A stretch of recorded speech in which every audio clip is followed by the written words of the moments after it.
Vocês acompanham agora trechos da entrevista que eu fiz com o cardiologista Dr. Eduardo Palmegiani sobre infarto e cuidados com o coração. O material completo está disponível no canal Rede Vida Informação no YouTube. Dr. Eduardo, eu estou infartando. Tem alguns sinais que meu corpo manda para eu saber que está acontecendo um infarto ali? Sim, os sinais mais clássicos de um infarto agudo são uma dor precordial, uma sensação de opressão no peito. Com irradiação, normalmente, a dor se espalha para o pescoço ou para a região do braço. Em pacientes mais idosos, nem sempre a gente tem essa dor típica do infarto. Normalmente se manifesta com um mal-estar gástrico, pode ser confundido com uma dor de estômago, associado com náusea, vômito, às vezes uma sudorese importante. Mas esses são os principais sinais e sintomas que a gente tem no infarto agudo do miocárdio. Tem uma duração, um infarto? Geralmente, o infarto agudo do miocárdio varia. A gente tem diferentes gravidades do infarto. Essa dor pode vir há dias, num padrão aumentando, ou que se manifesta como uma angina, que a gente diz que nos últimos dias vem aumentando, ou pode se manifestar de maneira aguda, uma dor que se inicia rapidamente, de maneira súbita, sem o paciente nunca ter tido dor previamente, e que pode ir apertando ou alivia e volta, dependendo da gravidade do infarto. Mas geralmente o infarto agudo é uma dor bem súbita, forte e que tem que procurar o hospital. O senhor falou que tem que procurar o hospital, mas aí eu estou em casa, estou sozinho, comecei a ter os sintomas, o que eu faço? Como agir? Se você tem uma suspeita de que você está tendo um infarto do miocárdio, o que você tem que fazer é pedir ajuda. Primeira coisa, solicitar ajuda de alguém por perto ou, se estiver sozinha, ligar no 192, que é o telefone do SAMU, e pedir ajuda, passar o endereço, descrever o caso que você está sentindo e solicitar ajuda o quanto antes para que você possa ser levado para um centro de referência no tratamento de infarto, para que você possa ter o tratamento mais adequado e de maneira mais rápida possível. É mais comum em homens ou mulheres?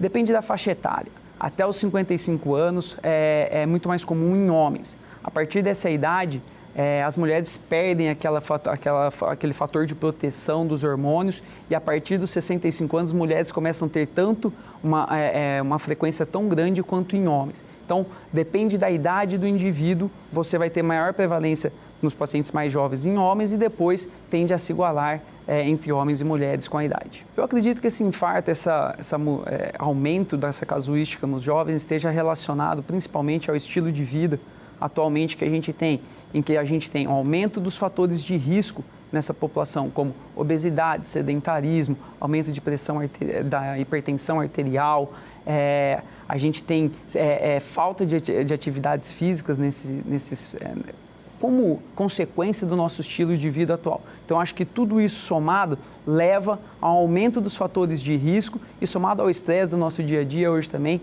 provavelmente esteja potencializando esse aumento e causando esse aumento dessa incidência de infarto e doença coronariana cada vez mais em pacientes jovens. É mais perigoso? O paciente, em relação à gravidade, assim, o paciente jovem normalmente ele não teve tempo de formar circulação colateral, esse tipo de coisa que a gente fala que tende a proteger. Mas em relação à gravidade, a gente sabe que o infarto é sempre mais grave quanto mais idoso é o paciente, porque ele tem pouca reserva para aguentar esse infarto agudo do miocárdio. Então, nos pacientes mais jovens, eles têm uma melhor reserva. Geralmente são infartos importantes, mas eles têm uma maior reserva para conseguir lidar com essa enfermidade aguda. Mas são casos graves justamente por causa disso. Não teve tempo de ter aquele condicionamento para a doença coronariana como um todo. Estou assistindo o doutor Eduardo falar. Tenho casos de infarto na família. Já é alguma coisa para eu ficar preocupada, começar a fazer um check-up ou não tem a ver isso, doutor? Sim. Um dos fatores de risco para a doença coronariana é você já ter na família uma história de doença cardiovascular. Principalmente com etiologia de origem precoce, quando essa doença se manifesta numa idade precoce, com menos de 55 anos em homens e menos de 65 anos em mulheres. Então, esse é um fator de risco importante, sim. Se você tem esse fator de risco, tem que procurar ajuda e uma avaliação cardiovascular antes do que a população geral. Pode deixar sequelas? Sim, o infarto agudo do miocárdio pode deixar sequelas, sim. Quanto antes tratarmos, menores são as sequelas. Mas se a gente não fizer o tratamento em tempo adequado ou não tiver um tratamento adequado, pode deixar sequelas assim, inclusive podendo evoluir com insuficiência cardíaca e a possibilidade de arritmias graves que podem colocar a vida do paciente em risco. Doutor Eduardo, tem diferença entre AVC e infarto? Sim. AVC é uma sigla, uma abreviatura para acidente vascular cerebral. É o famoso derrame, é o popular derrame que a gente fala. É quando a gente tem ou um sangramento ou uma oclusão de uma artéria no cérebro. Então, o infarto normalmente acomete, o infarto do miocárdio acomete o coração. E o AVC é um infarto ou um sangramento que acontece no cérebro. E depois eu infartei, a pessoa tem alguém assistindo a gente, tem um familiar, teve um infarto. Como que é a vida após esse episódio?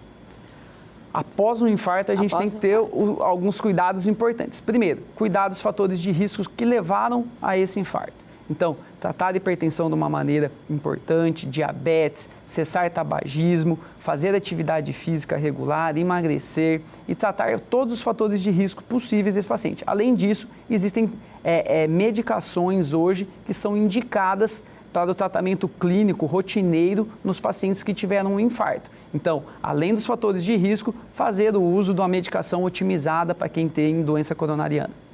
Qual a dica para cuidar bem do nosso coração? A dica é, se você tem algum fator de risco importante, procure seu cardiologista para fazer uma avaliação, para que você consiga fazer um correto tratamento e um acompanhamento desses fatores de risco. Se você já teve um infarto, além de você ter todos esses cuidados, você tem que ter